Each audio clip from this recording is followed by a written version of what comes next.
parler de la reconfiguration du marché gazier mondial, la majorité des experts sont unanimes. Cette énergie fossile est loin d'être en déclin, du moins dans les décennies à venir. C'est une ressource énergétique propre, un carburant de transition qui contribue à la réduction des émissions de carbone.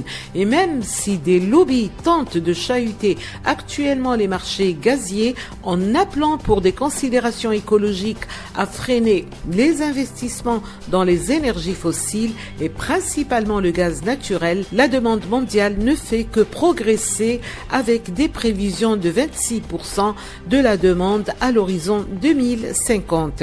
Écoutons Attar Abdelmajid, expert et ancien ministre de l'énergie. Ce qui est certain et admis par tout le monde, c'est pratiquement la poursuite du besoin de la demande en gaz à long terme dans les deux principaux secteurs, à savoir la production d'électricité, surtout en appui aux ENR qui sont intermittentes, et en matière première dans certaines industries qui ne peuvent pas fonctionner sans gaz, comme la chimie, la pétrochimie, la sidérurgie.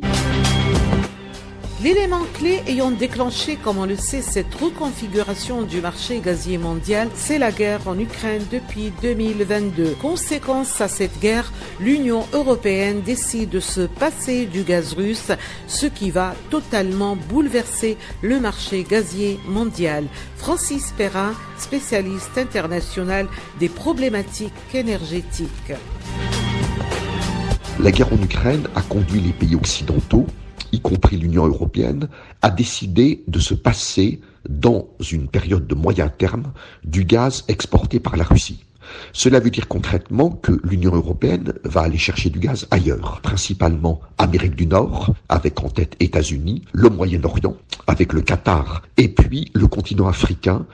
Donc, du côté européen, beaucoup moins de gaz, et dans quelque temps, pas de gaz russe, et plus de gaz nord-américain, moyen-oriental et africain. Et du côté de la Russie, la volonté d'aller plus vers l'Asie, notamment la Chine, mais cette volonté de la Russie et de Gazprom d'exporter beaucoup plus de gaz vers la Russie se heurte à un problème d'infrastructure. Il n'y a pas assez d'infrastructures de transport du gaz pour exporter beaucoup plus de gaz maintenant vers l'Asie. Cela prendra du temps. Cela a commencé à augmenter vers le marché chinois, mais la Chine reste encore très prudente. Il faut construire un nouveau gazoduc. Il faut développer les exportations de gaz naturel liquéfié vers l'Asie. Tout ceci prendra du temps. Le gaz naturel, énergie d'avenir, c'est une évidence pour Lara Chegrouche, expert en géopolitique de l'énergie et directeur du Centre d'études nord-africaines à Paris. Une évidence par les réserves, le volume des exportations et par la volonté de protection de l'environnement. Pour cet expert, il y a 3 marchés de consommation à distinguer.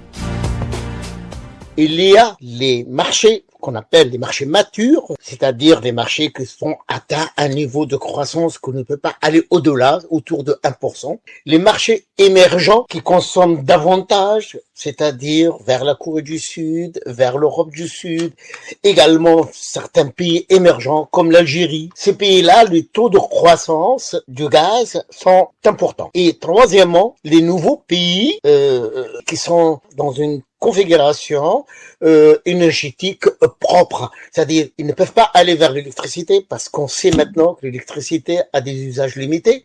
Ils ne peuvent pas utiliser le charbon ni le pétrole, mais le gaz autour des pays qui sont potentiellement gaziers. Ces pays-là, le recours au gaz naturel est évident. Vu le nombre restreint des pays producteurs de gaz et comparé au pétrole, le gaz naturel, cette ressource, Monder Thabet, analyste politique contacté à Tunis, il la qualifie de ressource refuge, de ressource précieuse, surtout dans ce contexte où la transition énergétique avance vraiment à petits pas. C'est une ressource assez précieuse. Pendant une bonne trentaine d'années, le gaz naturel aura le podium au niveau des ressources énergétiques. La transition énergétique, par contre, tarde à venir. Les énergies renouvelables sont assez chères par rapport aux énergies classiques, si j'ose m'exprimer ainsi. Dans cette nouvelle configuration mondiale des marchés gaziers où la géopolitique induit de nouvelles cartes, suite notamment à la guerre en Ukraine, la mainmise sur l'énergie et la maîtrise du marché énergétique deviennent un enjeu vital entre puissances économiques. Monder Thabit, analyste politique, écoutons-le. La mainmise sur l'énergie, la maîtrise aussi du marché énergétique va être déterminant par rapport à la croissance économique, va être déterminant par rapport à l'investissement. Et donc le freinage de la puissance chinoise passe aussi par une certaine mainmise, une certaine orientation au profit de la puissance occidentale des énergies. Il est remarquable que justement certains États, certains pays commencent à renoncer au nucléaire. Le gaz naturel sera justement une énergie refuge pour cette transition.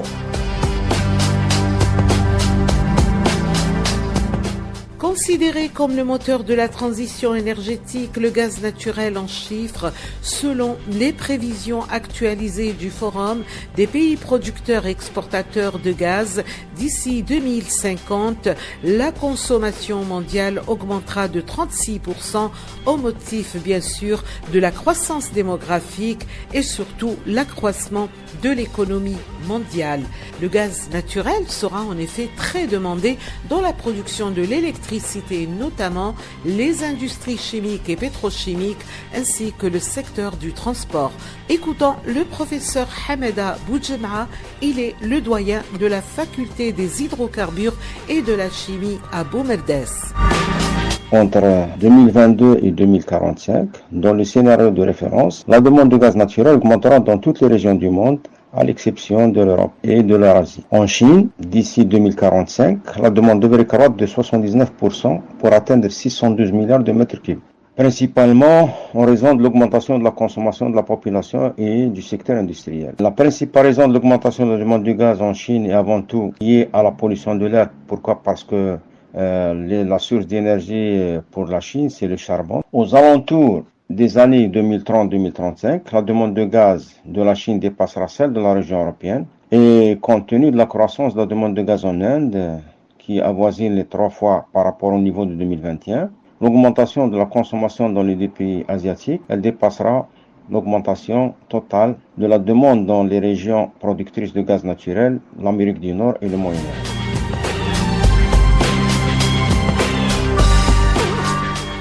L'autre atout du gaz naturel, c'est une matière première pour l'industrie pétrochimique, une industrie qui connaît un boom actuellement. Mendouche Barded, expert en énergie et ancien responsable de filiale de Sonatrach.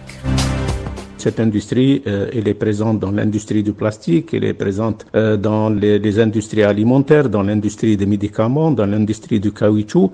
Et donc, l'économie mondiale de ces industries est en train d'évoluer. On aura toujours besoin de gaz, ne serait-ce que comme matière première pour l'industrie pétrochimique. Additivement à cela, le gaz devient et deviendra une énergie propre. Elle fait partie du mix énergétique de l'avenir, compte tenu des technologies utilisées depuis quelques années en matière de décarbonation. Et ces technologies, à titre d'exemple, sont utilisées par la Sonatrach sur les champs gaziers de Ain Salah, sur les champs de Ain Aminas, d'Oanet, d'Alrar et d'autres champs au niveau d'Adrar, Touat, le champ de Touat.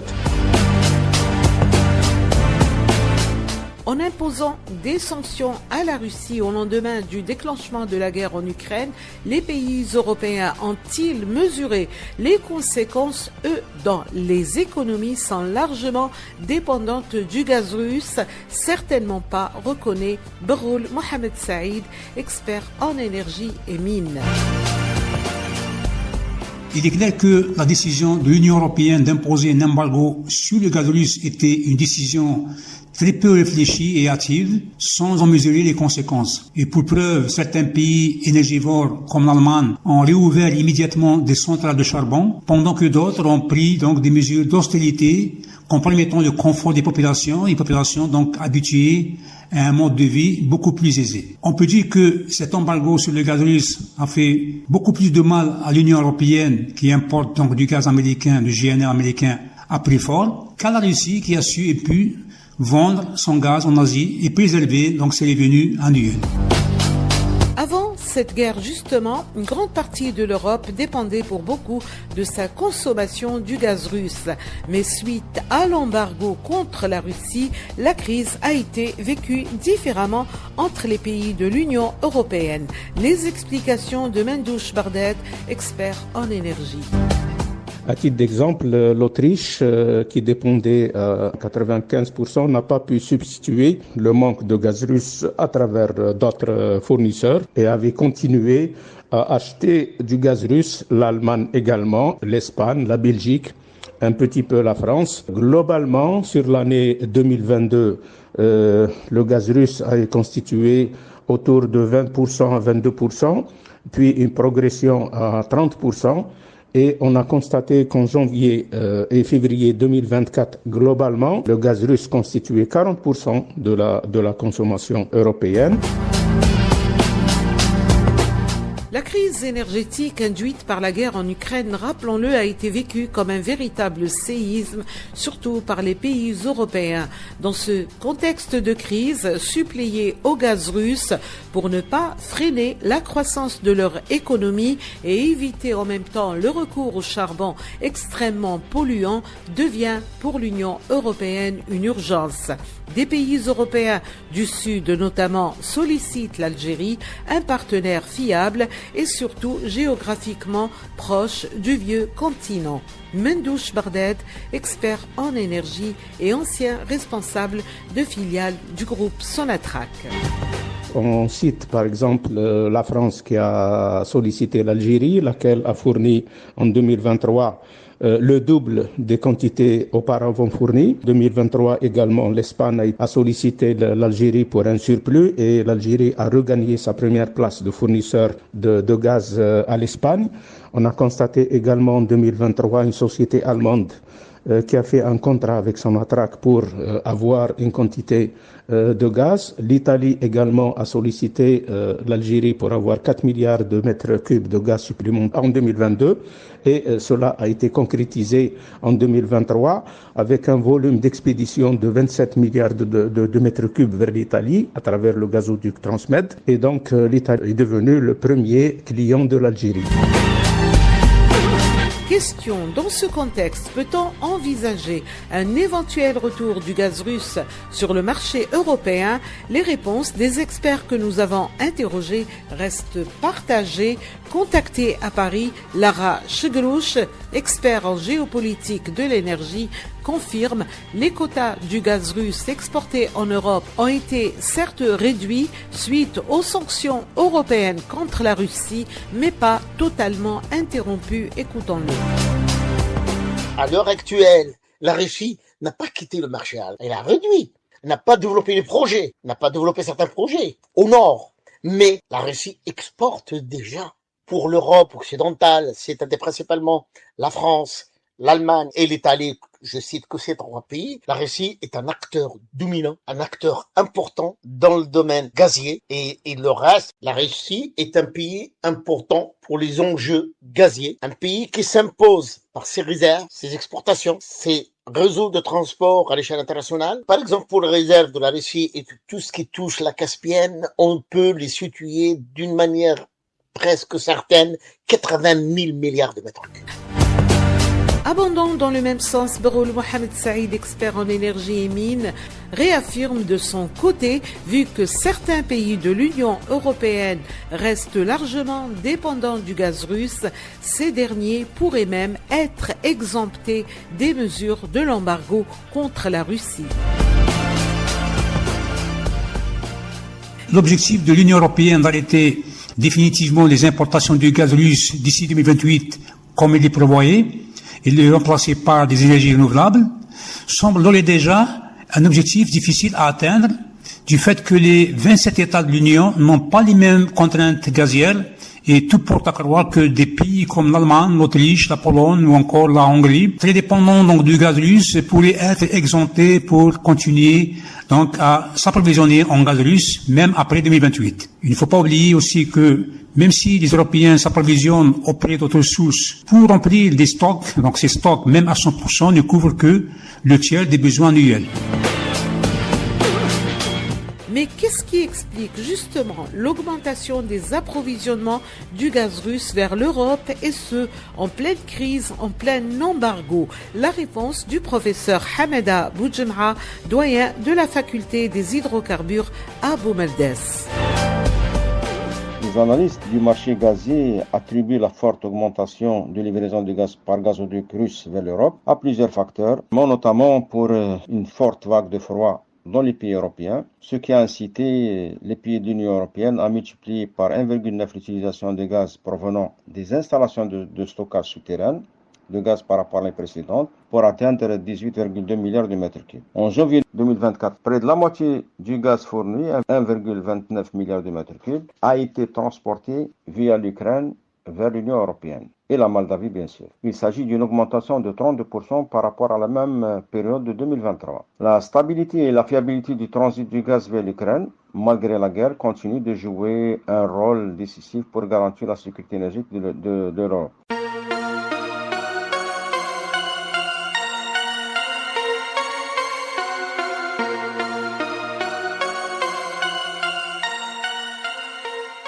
Interrogé de son côté, Francis Perrin, expert international des problématiques énergétiques, lui se dit sceptique à moins d'un arrêt de la guerre en Ukraine, ce qui est peu probable dans l'immédiat. Pour cet expert, il sera difficile pour l'Union européenne de revenir sur sa décision de se passer définitivement du gaz russe. Évidemment, si la guerre en Ukraine se terminait demain, la donne pourrait bien sûr changer. Mais vu que cette guerre s'inscrit malheureusement dans la durée et que le régime de Vladimir Poutine s'inscrit sans doute aussi dans la durée, en tout cas dans une certaine durée, il est quasiment impossible, politiquement parlant, que les Européens décident de renverser la décision prise au printemps 2022 de s'éloigner à grands pas du gaz russe, d'autant plus qu'en seulement 2 ans, depuis le début de la guerre en Ukraine, la deuxième guerre en Ukraine, les Européens n'ont pas eu de pénurie de gaz, ce qui veut dire qu'ils ont trouvé d'autres fournisseurs de gaz et ils n'ont donc aucune raison, politiquement, économiquement, énergétiquement, de retourner vers le gaz russe dans les années qui viennent, à moins d'une fin rapide de la guerre en Ukraine, à moins de concessions énormes géopolitiques de la part de la Russie, ce qui n'est pas très vraisemblable.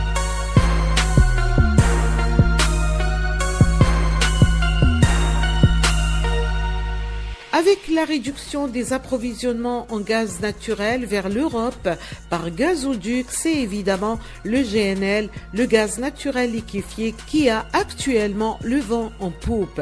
L'Europe, d'ailleurs, met au cœur de sa stratégie de diversification le GNL. Professeur Hamada Boudjemra, doyen de la faculté des hydrocarbures et chimie à Boumeldes. La demande du GNL augmente continuellement et doublera peut-être le volume entre 2023 et 2050. Avec la diminution des exportations vers l'Europe par pipeline, le GNL, à son tour, prend de l'ampleur et devient la source d'approvisionnement en gaz naturel, la source la plus privilégiée. Aussi que la région Asie-Pacifique conservera son rôle de premier plan en tant que principal importateur de GNL. Les pays émergents d'Asie, surtout la partie Asie du Sud et du Sud-Est, ce sont les vrais moteurs de la croissance. Donc la part actuelle de 70% de l'Asie-Pacifique dans le commerce mondial de GNL sera maintenue à long terme et représentera à peu près 67% d'ici 2050. Actuellement, l'Union européenne envisage d'avoir le GNL au cœur de sa stratégie de diversification et devrait augmenter ses importations de GNL. Nous remarquerons aujourd'hui qu'il y a 536 méthaniers qui circulent et qui traversent les océans et les mers, donc transporteurs de GNL, pour transporter donc le gaz des sites de production au centre de regasification de le monde. Et bien sûr, le nombre ne cesse d'augmenter d'année en année.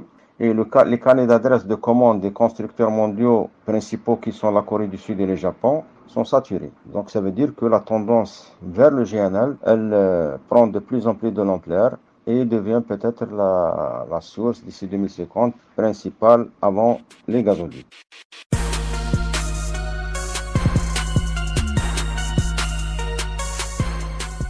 Étant plus à vocation gazier que pétrolier, l'Algérie, un pays bien positionné actuellement sur le marché du gaz naturel. Partenaire constant et fiable, maîtrisant bien son marché traditionnel dans l'environnement euro-méditerranéen, un marché qui l'approvisionne depuis des décennies. Mais dans ce contexte d'incertitude où le secteur de l'énergie s'emballe vers un environnement beaucoup plus complexe, l'Algérie doit se diversifier. Elle doit être offensive sur d'autres marchés, notamment asiatiques, un point de vue sur lequel insiste Attar Abdelmajid, expert et ancien ministre de l'énergie.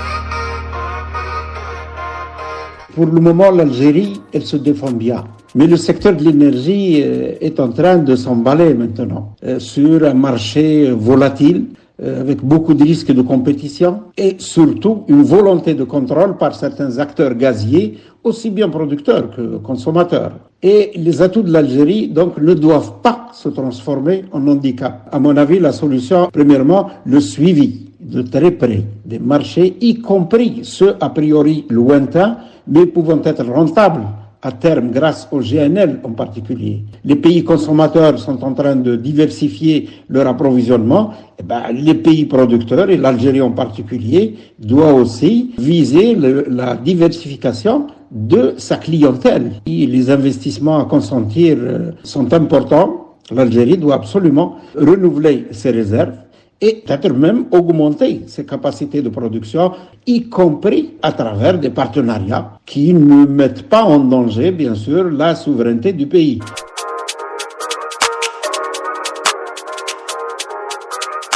Impacté par des événements géopolitiques, le marché gazier est l'un des plus complexes actuellement. Un marché qui connaît des changements constants. Et dans ce contexte, précisément, l'Algérie a un rôle important à jouer, affirme Francis Perrin, spécialiste international des problématiques énergétiques.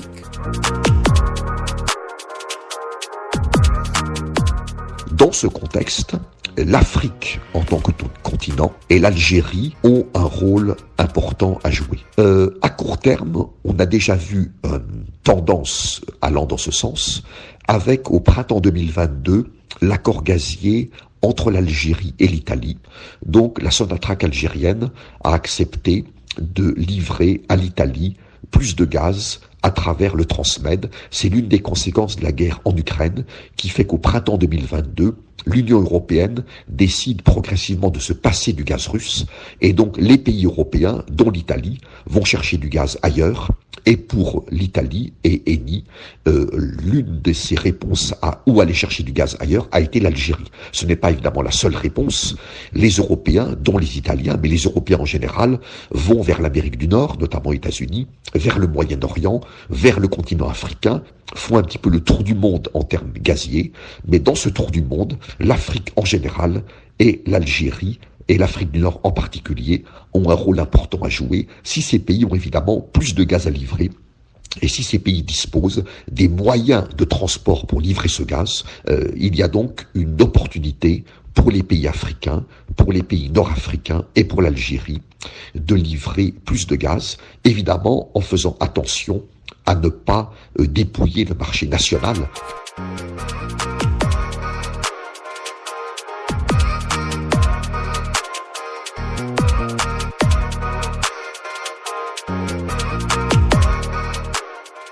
En chiffres, le volume des exportations algériennes de gaz ces 2 dernières années vers l'Europe parle d'eux-mêmes. Ils reflètent en même temps l'intérêt mutuel de l'Algérie et de ses clients européens de renforcer davantage ce partenariat favorisé par une conjoncture propice.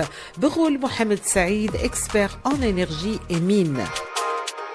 Le marché prioritaire pour l'Algérie est bien évidemment le marché naturel européen, où l'Algérie, qui avait une part de marché de 8% il y a quelques années, est passée aujourd'hui à 11%, avec 32 milliards de mètres cubes par an par gazoduc vers l'Italie et l'Espagne, et environ 10 milliards de mètres cubes sous forme de GNL. Donc cette part de marché pourrait augmenter avec la production nationale dans le moyen à long terme, du fait que le gaz naturel est une industrie de longue haleine, et si le niveau des réserves actuellement de 2300 milliards de mètres cubes allait augmenter de manière significative. Non seulement cela va améliorer notre part de marché en Europe, mais aussi celle du GNL en Asie, et avec, pourquoi pas, l'acquisition de nouveaux méthaniers. Donc notre défi premier reste l'augmentation impérative et urgente des réserves et de la production, et l'investissement dans les capacités d'exportation. Seul le potentiel de réserve prouvé peut faire d'un pays une puissance gazière.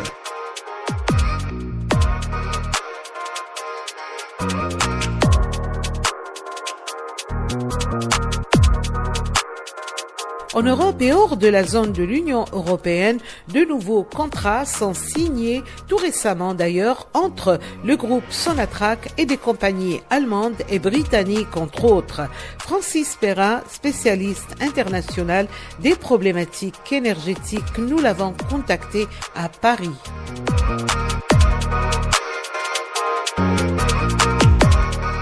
L'Algérie, qui envisage d'exporter plus de gaz vers l'Union européenne, a déjà commencé à le faire avec l'accord signé au printemps 2022 avec le groupe énergétique italien Eni. En février 2024, la Sonatrach a signé avec le groupe allemand VNG un contrat gazier qui prévoit des livraisons de gaz au marché allemand sur une période de moyen terme. C'est la première fois que l'Algérie s'apprête à exporter du gaz vers l'Allemagne. C'est donc une nouvelle illustration du potentiel algérien en termes de capacité de production, de capacité de transport de gaz, d'approvisionner le marché européen dans le nouveau contexte énergétique mondial. En dehors de l'Union européenne, l'Algérie et la Sonatrach entendent renforcer également leur présence sur le marché européen, hors Union européenne, comme le montre un accord conclu à la fin janvier 2024 avec une société basée au Royaume-Uni en vue de continuer à contribuer et de renforcer la contribution de l'Algérie à l'approvisionnement du Royaume-Uni en gaz naturel liquéfié. La Sonatrach a également conclu à la fin 2023 un accord qui va lui permettre d'étendre ses livraisons de gaz naturel liquéfié à la Turquie.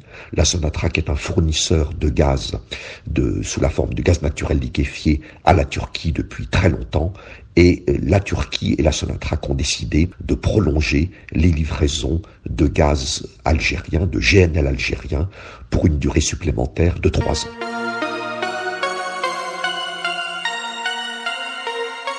Dans ce bouleversement que connaît le marché mondial du gaz, la géopolitique évidemment influe sur les intérêts des uns et des autres, créant des tensions. En clair, fait du gaz naturel un enjeu de guerre. C'est ce que relève Monder Thabet, analyste politique contacté à Tunis.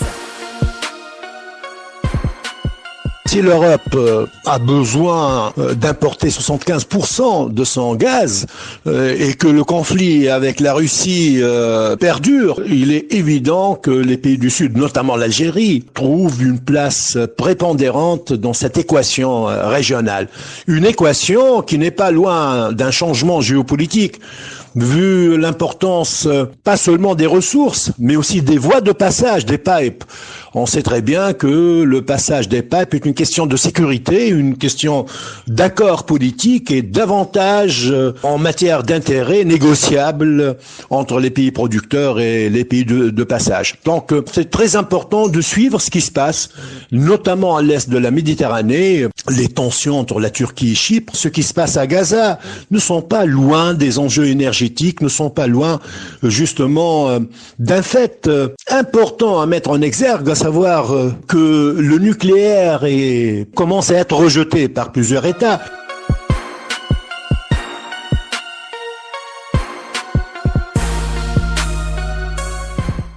Il est vrai que le pétrole et particulièrement le gaz naturel sont des énergies stratégiques pouvant être mêlées directement ou indirectement à des conflits armés.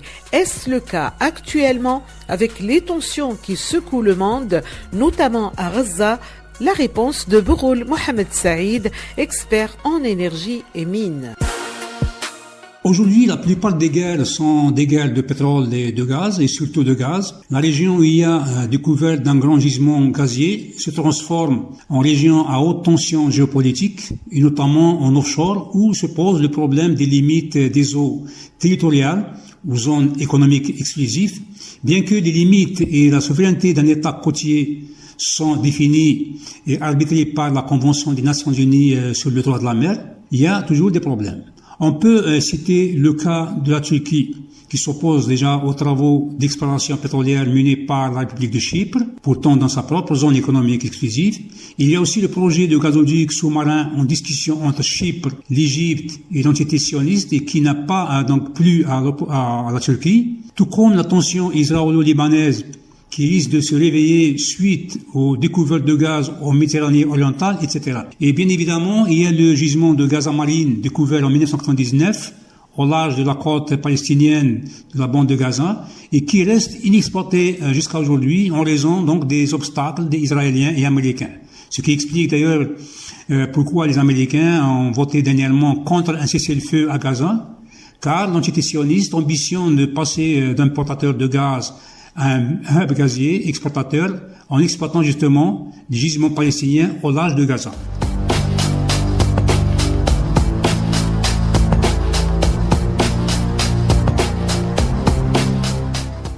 Quant à Francis Perra, spécialiste international des géopolitiques énergétiques, pour cet expert, ce qu'il y a le plus à craindre au Proche-Orient avec la guerre génocidaire que mène Israël contre la population civile palestinienne, c'est l'impact de ce conflit au cas où il s'étendrait à d'autres pays de la région.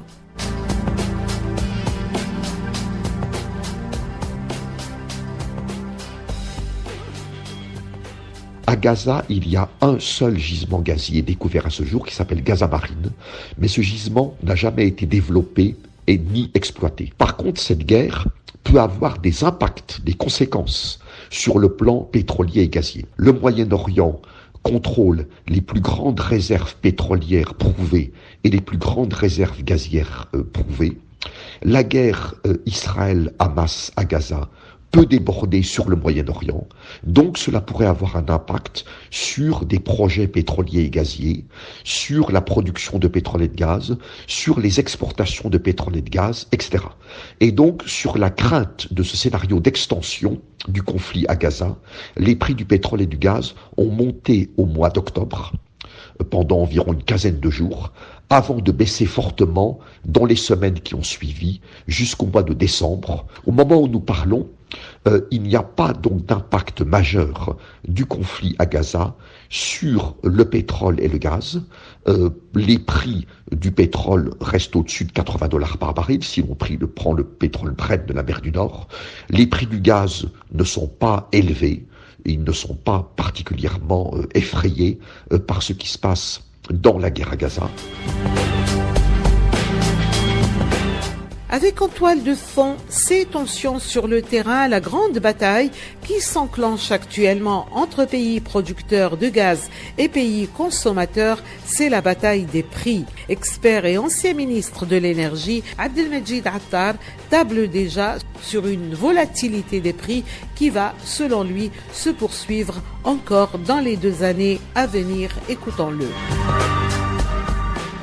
À mon avis, la volatilité des prix va se poursuivre encore sur 1 ou 2 années à cause des paramètres suivants. Premièrement, principalement les reconfigurations des échanges entre régions productrices et régions consommatrices et du mode de transport, c'est-à-dire par gazoduc ou GNL, ce qui est en train de se modifier à travers le monde. Le deuxième paramètre, ce sont les politiques énergétiques qui impactent les consommations pratiquement vers l'économie d'énergie ou même les variations climatiques aussi, qui ont maintenant un impact sur les consommations.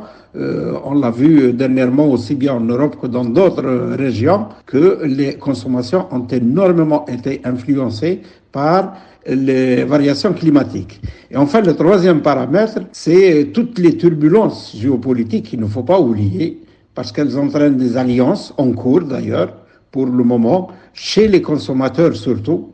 Donc ces turbulences qui peuvent s'aggraver et impacter à ce moment-là le marché aussi bien vers la hausse que vers la baisse du prix du gaz.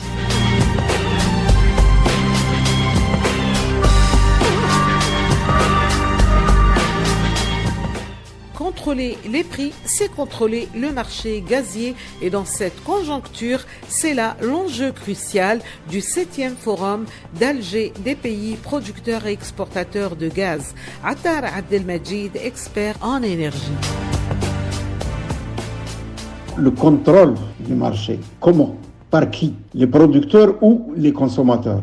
C'est tout cela le défi qui va se présenter au GECF ou, si vous voulez, séparément à tous les membres du GECF qui sont les principaux producteurs de gaz en ce moment. Alors, un autre sujet sera probablement aussi abordé, c'est celui de la construction du prix du gaz, qui demeure un paramètre très délicat à cerner, alors que beaucoup en dépend. Le marché, le type et la durée des contrats, et même la compétition qui en découle. Comment calculer le prix? Là, pour le moment, chaque pays le fait en fonction de son poids sur le marché, de sa politique de commercialisation, c'est-à-dire par gazoduc ou par en GNL, etc. Moi, je pense que ça va faire l'objet surtout d'échanges, d'informations, d'expériences. Il faudrait que le centre de recherche du GECF fasse des recommandations et j'espère qu'il le fera effectivement au cours du 7e sommet et ça peut entraîner certainement beaucoup de cohésion à ce moment-là entre les membres dans l'intérêt du marché, dans l'intérêt des États membres.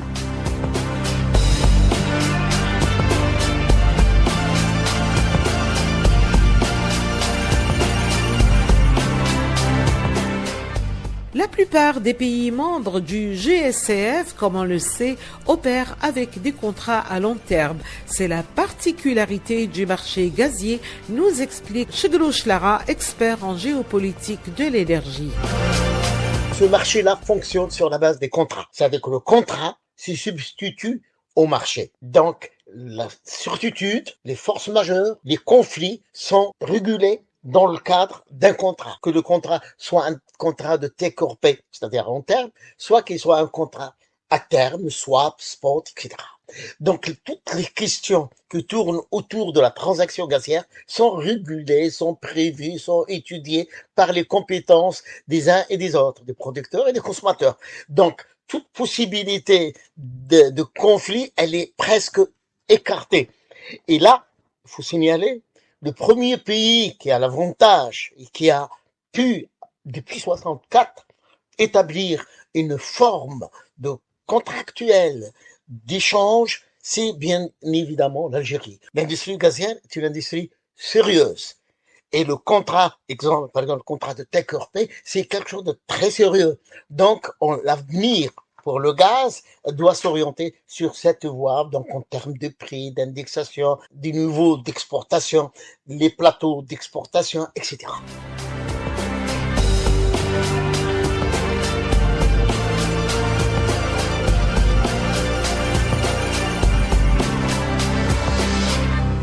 Mais qu'est-ce qui distingue au juste les prix fixés dans les contrats à long terme et les prix sur les market spots, les marchés spots? Mendouche Barded, expert en énergie. En général, le prix qui est contenu dans un contrat à long terme gaz est un prix inférieur au spot market qui, lui, obéit à une conjoncture du moment.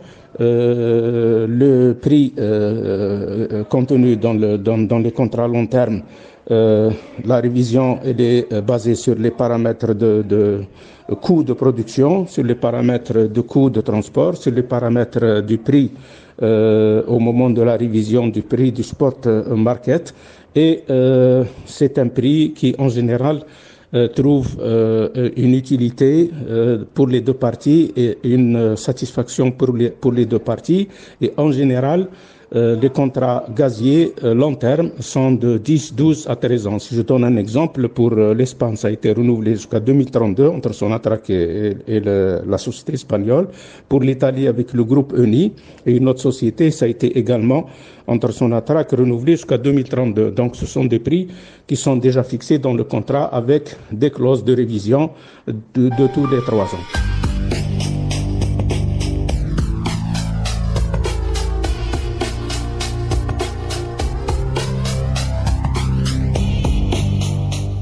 Les contrats à long terme sont généralement avantageux aux producteurs et consommateurs. Aux vendeurs, ils assurent une source de revenus stable tout en étant sécurisés dans sa politique d'investissement sur de nouveaux projets dans le secteur. Aux acheteurs, ces contrats garantissent un approvisionnement fiable à des prix relativement stables sur une période prolongée. Pour Francis Perrin, spécialiste international des problématiques énergétiques, s'agissant des contrats à long terme dans l'industrie gazière, tout est affaire de compromis. Il y a donc une forte tradition dans cette industrie depuis des dizaines d'années de compromis entre les principales parties prenantes, ce qui veut dire en clair les producteurs et exportateurs de gaz et les importateurs et consommateurs de gaz. On ne peut pas signer un contrat si on veut absolument tout gagner et ne faire aucune concession à l'autre partie, parce que sinon il n'y a pas de signature. Ces compromis portent sur les différents éléments clés d'un contrat, dont évidemment le niveau des prix au moment où le contrat entre en vigueur, et bien sûr la formule d'indexation des prix, puisque les contrats gaziers sont souvent des contrats de long terme, voire parfois de très long terme, disons moyen terme, long terme et très long terme. Donc un prix ne peut pas être resté le même pendant 15 à 20 ans, ce n'est pas possible, il faut une formule d'indexation, c'est un des éléments clés du contrat avec le prix. Et forcément, si on continue à signer des contrats, et le monde a continué à signer des contrats gaziers en 2022, en 2023, et ce sera encore le cas en 2024 et dans les années qui viennent, il faut forcément un compromis. Sachant que le GECF est un espace de coopération, de concertation et d'échange d'informations dans le domaine du gaz n'ayant pas les mêmes statuts que l'OPEP, cet organisme, dans cette conjoncture, doit compter avant tout sur la cohésion de ses membres pour un regard identique sur l'avenir du gaz. C'est ce que nous dit Attar Abdelmajid, expert en énergie. C'est la cohésion, c'est l'entente, c'est un regard identique sur le futur du gaz par rapport au marché, par rapport aux pressions des pays consommateurs, par rapport aux événements géopolitiques. C'est ça qui va pratiquement conditionner le succès du 7e sommet du GECF.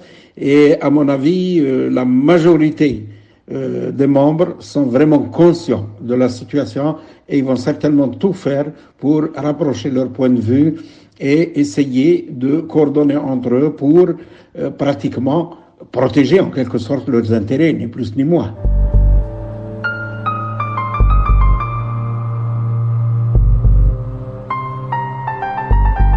La reconfiguration du marché gazier mondial, ce sont aussi de nouvelles donnes, les découvertes de nouveaux gisements de gaz naturel sur le continent africain.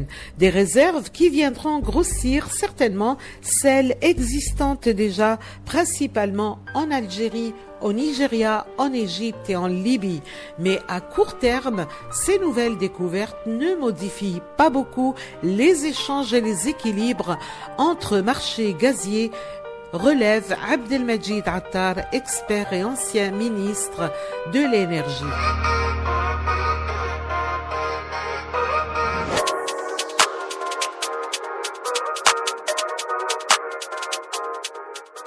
Elles sont quand même moins bénéfiques et à l'Afrique de façon générale, un continent qui a vraiment besoin de développer de toute façon sa consommation énergétique, son économie et le bien-être de sa population. Il faut cependant préciser que ces premières découvertes, elles sont annonciatrices de futures réserves, particulièrement en offshore sur le côte est et ouest, beaucoup plus importantes.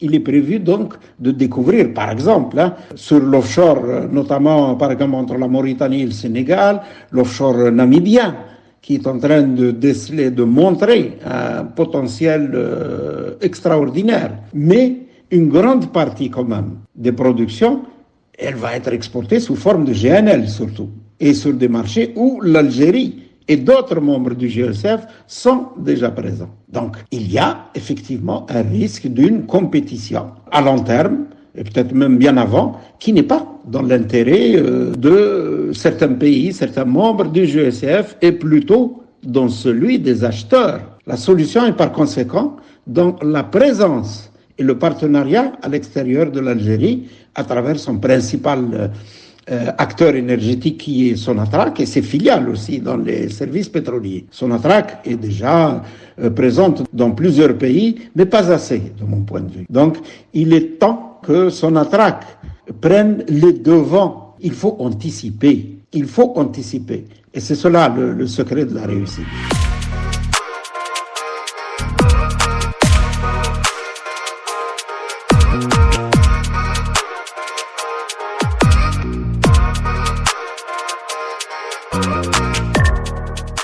Pour les développer, ces nouvelles découvertes, ces nouveaux gisements en Afrique exigent des financements colossaux et la contribution des compagnies spécialisées dans le secteur gazier. Professeur Hamada Boudjemra, doyen de la faculté des hydrocarbures à Boumerdes.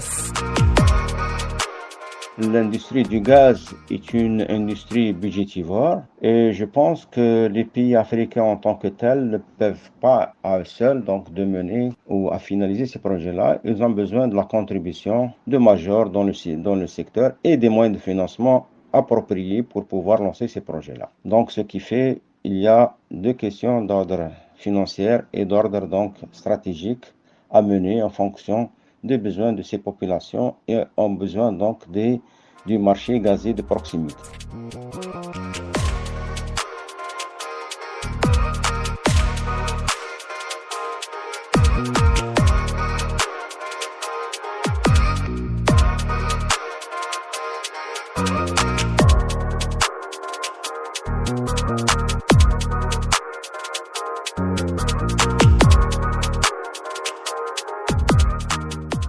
Une opportunité pour l'Algérie d'exporter son savoir-faire, son expertise, son expérience dans le domaine, pourquoi pas, insiste Cheglouch Lara, expert en géopolitique de l'énergie.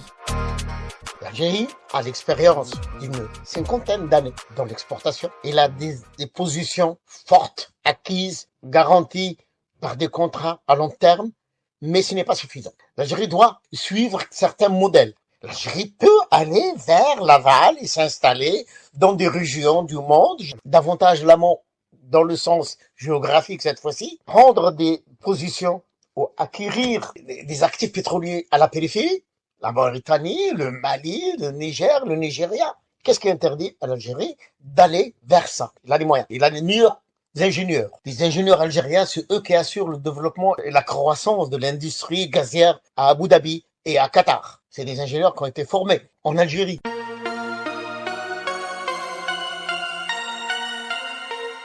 Mais selon les précisions de Mendouche Barded, expert en énergie et ancien PDG de filiale Sonatrach, l'entreprise nationale est déjà présente dans certains pays africains. En Libye, par exemple, l'entreprise est déjà en partenariat depuis des années dans l'exploration avec découverte d'un gisement productif à Radamès. Sonatrach opère également en Niger et en Mauritanie, entre autres. Bien sûr, il y a une opportunité, elle a déjà été concrétisée. Notamment, la Sonatrach a déjà un partenariat avec la Libye, un contrat de partage de production qui a été initié en 2005, qui a été renouvelé récemment. Donc, un arrêt suite aux événements qu'a connu la Libye. Et le premier forage qui a été fait a été un forage productif en huile. Un deuxième forage est aussi programmé. Elle est aussi présente au Niger. 2 forages ont été réalisés avec un bon débit. Le premier forage a estimé des réserves à 400 000 barils. Le deuxième forage à 100 000 barils avec présence de naphtha. Le naphtha est un produit de condensat très léger, très apprécié et très demandé, très cher pour l'industrie pétrochimique. Elle est aussi présente en Mauritanie, elle a une présence également au niveau du Mozambique et certainement la société Sipex de Sonatrach qui est spécialisée à l'international, c'est la société Sonatrach International Exploration Production and Corporation. Sa mission est d'aller à l'international avec une stratégie d'avoir des participations principalement dans les pays africains à fort potentiel en gaz et en pétrole. Ceci va renforcer les recettes et les chiffres d'affaires de Sonatrach d'une part, va renforcer la position mondiale de Sonatrach en tant que compagnie pétrolière et certainement va donner une image nettement plus forte pour l'Algérie.